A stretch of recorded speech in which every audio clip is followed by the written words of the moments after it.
wamu ne Bukedde TV mugamba mutera yonna gye musinzira okubanga mutulaba nkwataganyeko ne Nakawere. Naye buli kiseera onsanga waki ontambulirako? Tomanyi nakuteekamu ka tracking device. Wabula kirabika ontambulirako. Kale nokuteekamu ka tracking device by the way. Kirabika. You have to keep that in your mind. Nti nakuteekamu ka tracking device. The last time we met, wangwako era bugu. Na ka tracking device we nakateeka. Era awo wondooza n'olugweto lukyusanga. Wabula kirabika kubanga buseera ongwako nga sigenderedde. N'ensenso okulaba. Nange okusanga. Bani oli otya Karo? Ndabulungi. Bani wenna otaddeko kiweiti. Bihiipo biyiseemu bwe biti bibula kunfumita. Bannaye we munaamulabako mugenda kutya? Mukwano. Kuyonsa.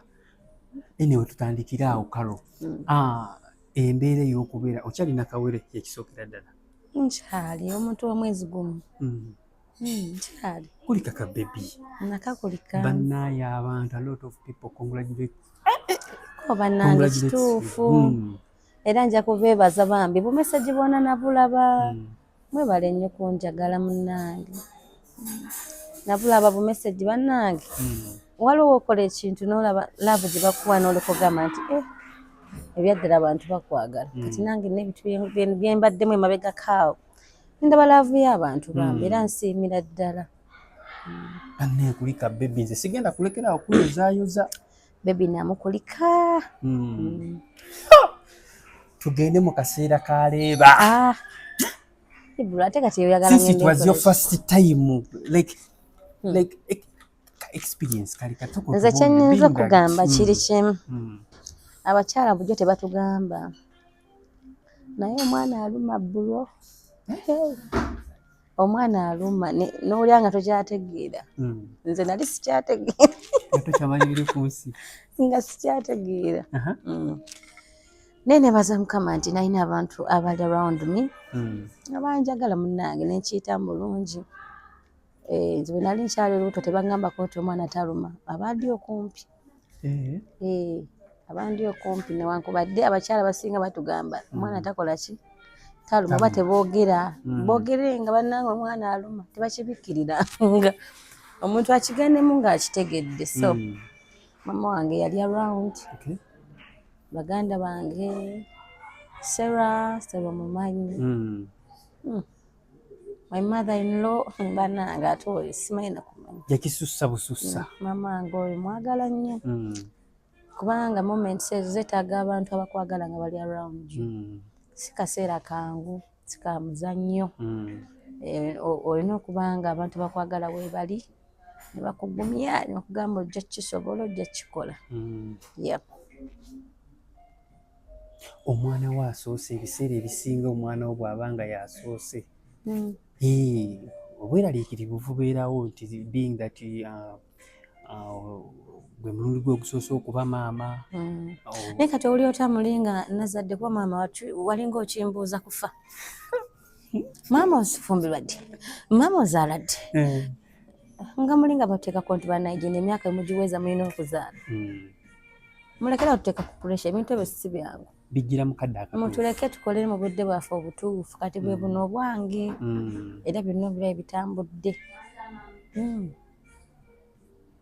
Kalo, oli mukyala muyimbi. Tutunuulira abayimbi ebiseera bino nti munne bw'atuuka ekiseera mu mbeera y'okuba nti azaala omwana oba bw'azaala ebintu ebimu abivaako oba ebintu ebimu bikyuka mu bulamu bwe. Gwe kale ewuwo kiri kitya? Kituufu bikyuka. Bikyuka naye kati right now obudde olina mbuwa nnyo omwana. Okimanyi nti nno omwana asobola okwerabiza essimu. Asobola okwerabiza nti nno olina ebintu byeweerabira nti kati ze nali ŋŋendanga out ekiro nenvaayo ssaawa ze njagadde kati sikyasobola. Ebintu ebimu obeera limited okubikola. Naye ngenda kusigala nga nkola music because ye tosobola muleka gwe mulimu gwange. Naye ngeri omwana akyusaamuko ku bintu ebimu obulamu bw'omuntu. Oba oli maama owulidde? Ndi maama. Oli maama kati. kati ndi maama. Oli maama ajjudde. Ddamu okimbuuza wakimbuuzanga. Ozaala ddi? Okimanyi waliwo wankolako interview. Twali ku comedy store. Gwe nasembayo okukola. Ibra wali omanyi wali tomanyi? Nali ndabika nali sizabika. Nze nali mmanyi. Really? Naye gwe kankubuulireko navaawo nenkankana nengamba Sera guwambadde outfit eri nkutte kati ono ategedde atya. Nze nga mmanyi naye wantiisaamu naye weekaza.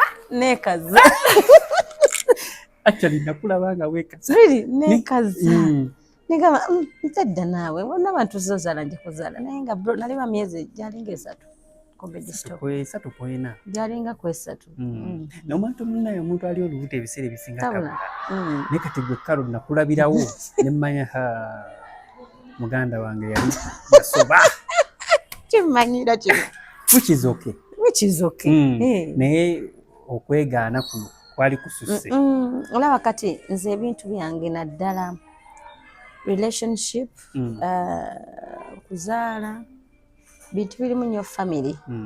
Era olaba tola nnyo baganda bange mu kamera, tola nnyo mama wange nnyo mu kamera. Saagala nnyo teka bantu bange nnyo mu kamera. N'abaganda bange bamutamanyi. Kubanga kamera zino nnungi naye ate mbi nnyo nnyo. Ekintu ky'otadde mu kamera oba okitadde ensi yonna ekole ekirabe. Kati esobola okuvaamu ebirungi ate esobola okuvaamu ebibi. Kati nze kubeera lubuto sikiwa nti lulikya. Nembeera olubuto nenyambala olugoye lukola ki lugendo ddulaga. Ekyo si kyange. Simanyi lwaki mpuliranga tekijja. Kyobulaba oli ayinza okugamba lwaki okweka olubuto? Olubuto tebalukweka. Nze nganze nja ddukweka nawe naafuna olulala. Nja kukola ki? Nja ddukweka kubanga ndaba nga nze nganze ndaba tekyetaagisa nganze. Waliwo abalulaga waliwo batalulaga. Nze kati ndi omu ku abo. Wampulira siri comfortable mu mutwe kundaba nga ndutadde bwenti wabwe. Kyobulaba temwandabako era mwandaba mu time eki oba entuufu oba oli awo nga neekwese ekimala paka Mukama bwe yagamba nedda ekyo kimala. Naye temwandindabye singa si mulimu gwange era mwandaba ndi myezi 7. Abasinga kuntegera 7 kubanga nalaba nga tekyetaagisa. Kati njanye ebintu byange biri private era ne relationship yange era yavaayo mu budde obutuufu singa si propose oba osanga temwandikirabye kubanga kamera zino sinungi nnyo. Amaaso amabi mangi. Amaaso amabi mangi osobola ofuna ebizibu. Osobola abantu abakutakwagaliza olina kubanga nabo abantu abayogera. Abaana bafunye embuto awo ku media bikyoli nayogera. Azaala kyoyo. Kati lwaki azaala? Buli omu ayinawo abala ebintu bye. Atosobola kugaana muntu kola kyayagala. Lwaki azaala? Agenda kubaliisa ki? Bulijjo ndya era nnyo. Katonda agenda okuwa ekirabo ky'omwana aba n'entegeka. Lwaki akikuwadde? Ate gwe atali nnyini kyo ate lwaki olumwa? So ebintu bineeno byange myagala nnyo bikuuma nga biri eyo munda naye emba nkiraze n'ensonga lwaki nkiraze. For us we used to see you on stage ng'oyotandise okwambala ebipale bibagibagi ebinenenene ebyo ne tumanya actually ekyo kyayongera okuprovinga abantu. Naye kuva dda nyambala ebintu nze ebinene sitera ne naye kasa wagenda mu eyo embeera n'otandika okukyukira ddala. Kubanga nali seetaaga kubalaga. Ebintu bino Karo being kati mother oli mukyala oli maama ogenda bo bibalansinga otya ebyokubeera nti kati munnaayo eno okuyimba omwana kuyonsa.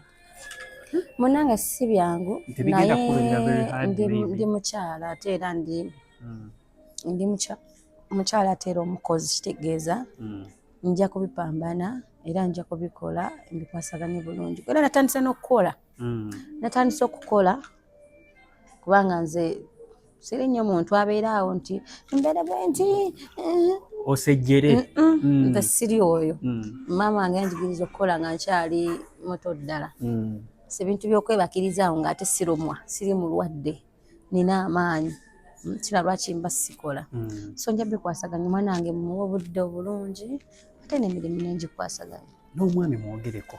n'omwami mugereko ki nti naye ogenda bomuwubudde oba of course ate bonna bumuwa Eh. nnyo bumuwa nnyo Mr. D. byoyagala eganange naye bra ebyo byayagala Kati munne ndaba otaddewo engeri y'olukuba. obadde ombuuza mwana nange si kyekyo Kati ku mwana ne oyo ye taata. mbumuwadde emyaka mingi Kati ogenda sooka omuzzeeko ebbali. addekoko ebbali addekoko ebbali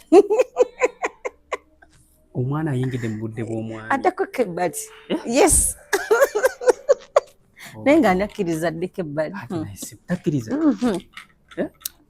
story for another day Okakasa. wabula tobuuza ebyo ze tukyayi Ebiseera ebisinga bwe muba muzadde abamu basala weight abamu ne bagejja kwe tulaba ate ogezzi bunnyo bugezzi bwotyo. Omwami akulabiridde bulungi. okitegedde okiweebuuza n'okyeddamu nti abamu bakogga abamu ne bagejja munaye kati nze nkole ki olina okuba nga onywa olina okuba nga oli asobola okulabirira omwana bulungi oba oyonsa mpozi nga toyonsa naye oba oyonsa olina kaweiti kasobola okujjako akatonotono omwana nampita nno njagala kugenda kati kalo embeera ey'okubeera nti ebiseera ebisinga bwemba mu that period y'okubeera nti muli mbuto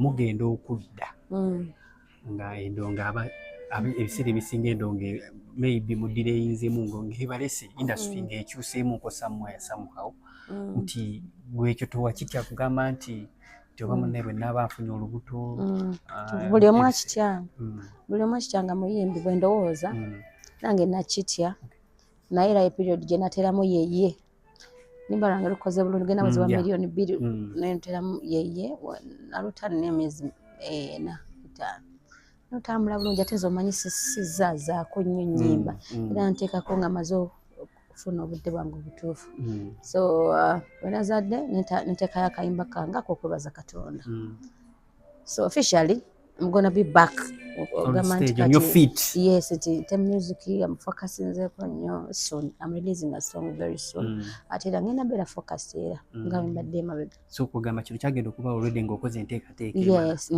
nali taddewo oluyimba lwange nga mmanyi bwe naaluteeka lujja kutwala emyezi weegiti. Yeah. Bigambo ki by'osobola okugamba omu muyimbi ali eyo agamba nti munnaaye ekyokuzaala kiri eno kirina engeri gye kisobola okukuzzaamuuko emabega musically? Yes. Omuyimbi yenna oga muyimbi? Muyimbi yenna omuyimbi yenna ndaba zaala ku budde bwo ku tayimu yo owulira ng'okiwulira zaala toteekama ku pressure bino bateeka ku pressure tobyeteekako kolera kubanga bw'ozaala omwana alina obudde bw'atwala okitegedde kati nga ne bombooza kati sinnaba kubeera fully back because kyalina omwana muto akyali mwezi gumu kyalina oba ogenda ku studio ate olina omuyonso olina okutegeera so zaalirama ku budde bwo togendera ku busima gundi yagamba okaddiye tewali gobola tonnakaddiwa don't do it ng'olaba it's the right time for you bw'obanga si bwe budde bwo don't do it because it's a lot kyetaagisa obudde kitaagisa ki ate omuwala ali eyo yenna nawe era amangu oyagala zaala oba toyagala tozaala olekera oteeka abantu ku pressure. Mr. D wandiyagadde muzaalirayo abaana bonna baanayagala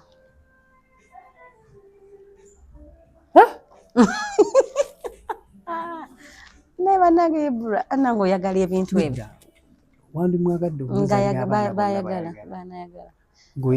alimba nimba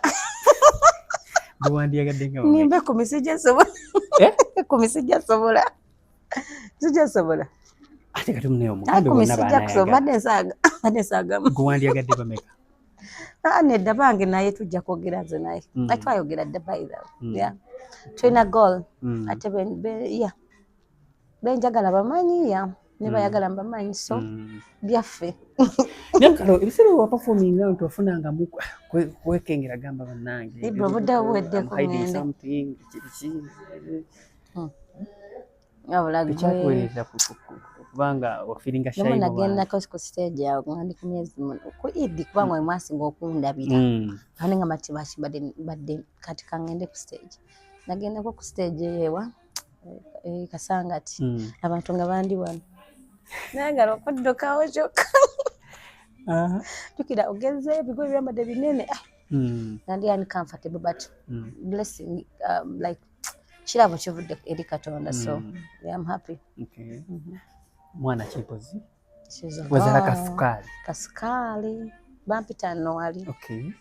Banne nyongera okuga nti kakulike naye munaye era wenyi twakulaba nga mwana omututteko wa abaani taata abataata ye abamukyala we amanyi naye buli wembeera naye muyigiriza Oluganda tamanyi Luganda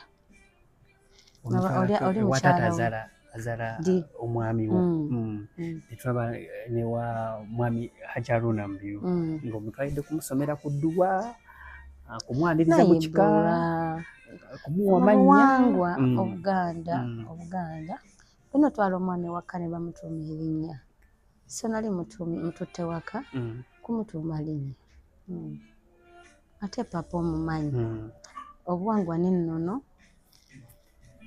tekisooka mu maka ago ensonga lwaki nali mututteyo naye njagala kusiibula era ndakutwala ku mukisa guno okwebaza nnyo papa mama simanyi bwe nnyinza kubeebaza wallaahi kubanga bingi bye mutamanyi mmwe abatulaba bingi by'otamanyiddwa papa ne mama bye bakoze mu bulamu bwange bulamu bw'omwana wange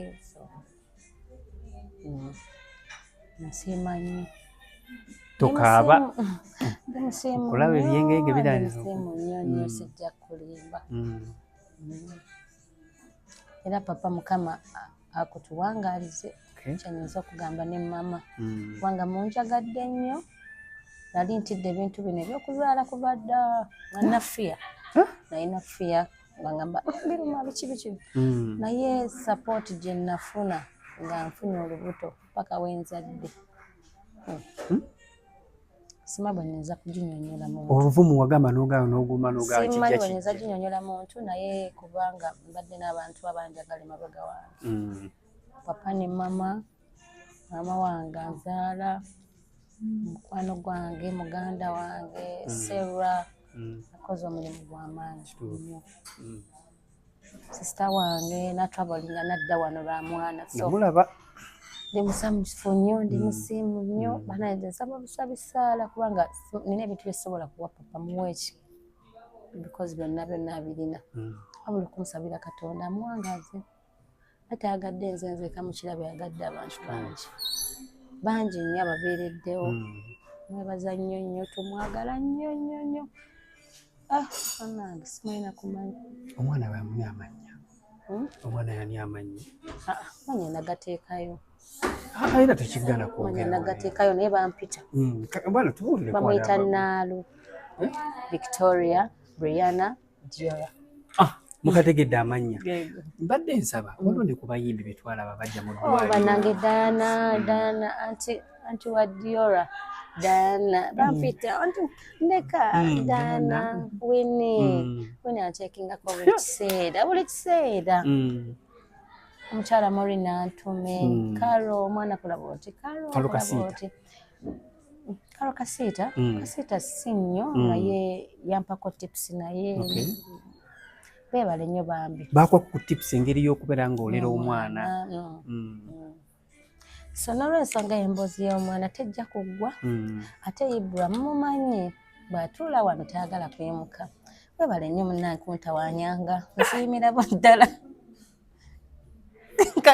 anyway mwebale nnyo mwebalire ddala nja kuddamu mbanonyeera ku mboozi y'emu n'omukyalo oyo thank you so much sign out Ibra